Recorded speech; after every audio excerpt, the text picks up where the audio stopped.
Children should be taught organizational skills at an early age because this is an essential life skill. These habits should be taught to them as early as age 2 and should continue until they're teenagers.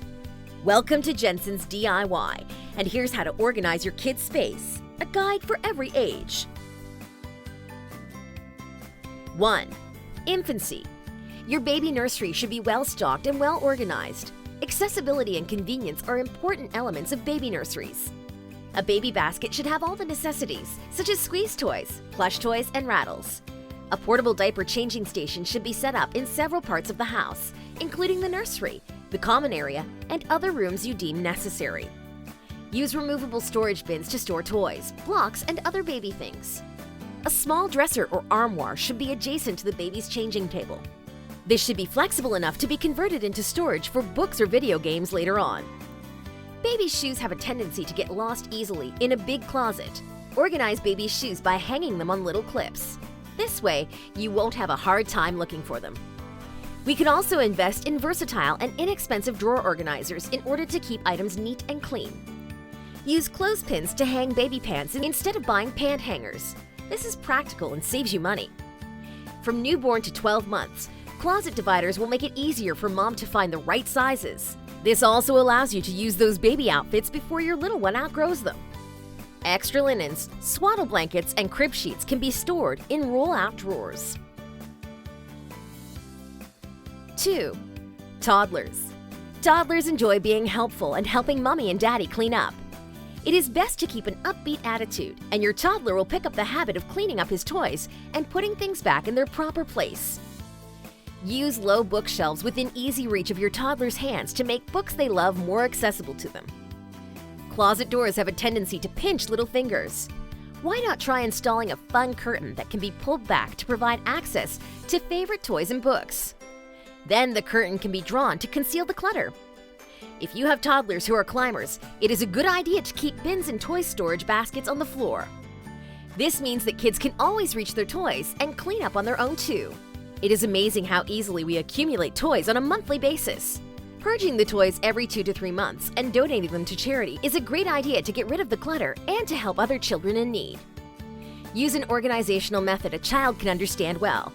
Use a color-coding scheme in keeping your children's toys. Make cleaning up a fun game. Get an egg timer and tell your child you want to see how many toys he or she can clean up. Think of other fun cleanup games so your toddler will associate cleaning up with being a fun activity. You can keep storage under the bed. Provide plastic boxes or vintage-inspired crates your child can easily tuck under their beds.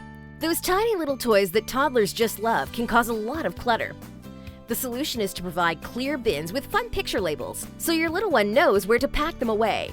Have a small open bin at the bottom of your toddler's closet where you can toss clothes they have outgrown.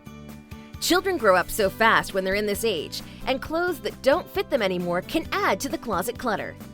If you don't have much space in your home, opt for storage benches. This dual-purpose furniture is an ideal storage area for more toys or arts and crafts supplies. 3. Preschool. Now that your child is in preschool, they are learning different skills and starting to become more independent. This is a great time to teach them the responsibility of cleaning up their own mess. Children in the preschool level are also very creative, and they thrive on being able to accomplish little things you tell them to do. Hang a second, lower clothes rod so children are able to reach their own clothes and hang them up. Place hooks at the back of their bedroom door, making sure they are at a convenient height so that kids can hang their own backpacks and jackets. Establish specific zones or areas in your child's bedroom or playroom. Preschoolers are beginning to understand there are certain places for certain activities. Set up their play area or bedroom to reflect this. For instance, art objects and writing work can only be done at the corner table. Reading books should take place on the bed or by a small cozy corner. And playing with blocks can take place on the mat. Get really creative with storage space. Since children at this age love to collect a lot of things, they need plenty of space. Have cleverly concealed storage spaces in your child's room. This will make cleaning up fun too.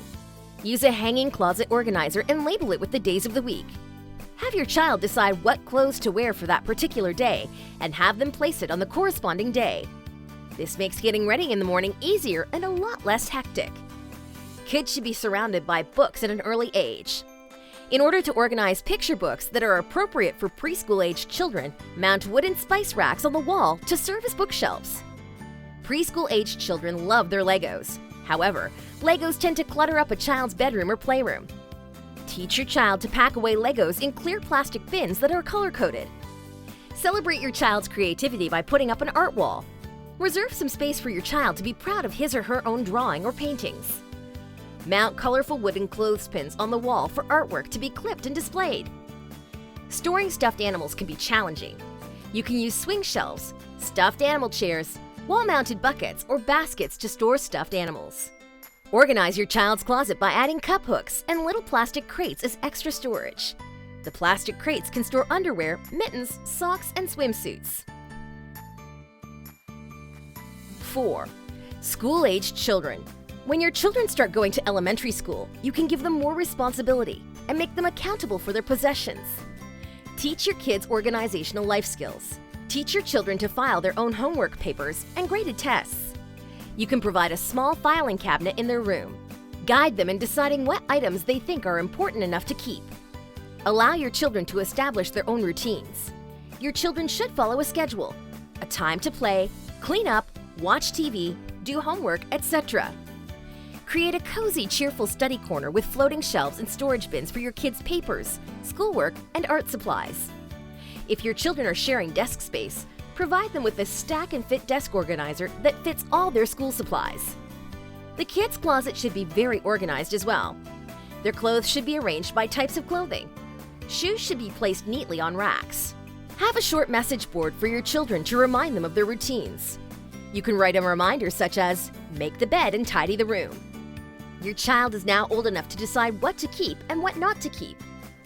Give your child a chance to decide which items will be kept and which will be given as hand-me-downs or donated to charity. Now that your child is growing up, it is time to replace some kiddie and baby stuff to reflect new interests and brand new pursuits. For instance, toy chests should be replaced by shelving to hold collectible figures and video game consoles. Older kids don't need dresser labels anymore, but they do need help deciding how to best group clothing items in the dresser drawers. During laundry day, give your child the task of putting his clean clothes into the proper drawers. Make it easy for your kids to grab what they need every day of the week by adding hooks and a small space for them to lay out what they need every morning. And that's all for now. For organizing ideas, stay tuned to our channel. Thanks for watching, and we'll see you in the next videos.